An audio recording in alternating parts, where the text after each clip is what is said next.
তো হ্যালো প্রিয়ন, তো ফাইনালি চলে আসলাম লিচু নিয়ে। আর আমার মতো কে কে আছো যে অর্ধেক পেকে যাওয়ার পর তোমরা লিচু খাও? আমি কিন্তু অর্ধেক পেকে গেছে, অর্ধেক নষ্ট হয়ে গেছে, তারপরে আমি লিচু মাখা খাবো।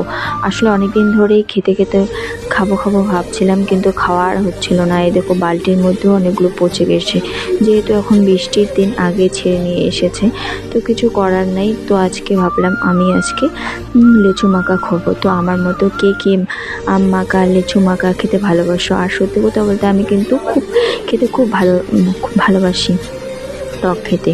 আর এই দেখো আমার এইদিকে খোসা ছাড়ানো হয়ে গেছে, এ দেখো আমার সবগুলো খোসা ছড়ানো কমপ্লিট হয়ে গেছে। আর দেখো অর্ধেকটা পেকে যাওয়ার কারণে নষ্ট হয়ে গেছে। তো ফাইনালি এর মধ্যে দিয়ে দিলাম একটু লবণ, আর দিয়ে দিলাম কাঁচা লঙ্কা, আর দিয়ে দেব সামান্য পরিমাণ তেল। তেল দেওয়ার কারণটা হচ্ছে মাখাটা খুব ভালো হয়।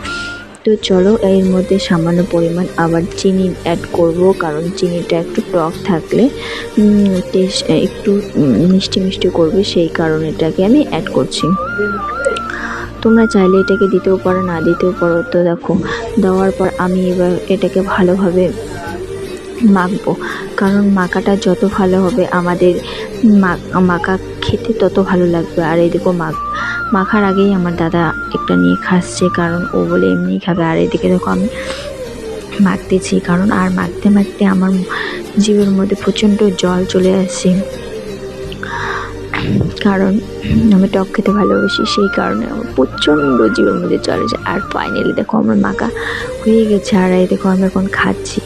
সত্যি কথা বলতে না, অসাধারণ টেস্ট হয়েছে। আমার মতো এরকম ভাবে কে কে লিচু মাখা খেতে চাও কমেন্টে বলো। আর ভিডিওটা ভালো লাগলে লাইক কমেন্ট শেয়ার করো।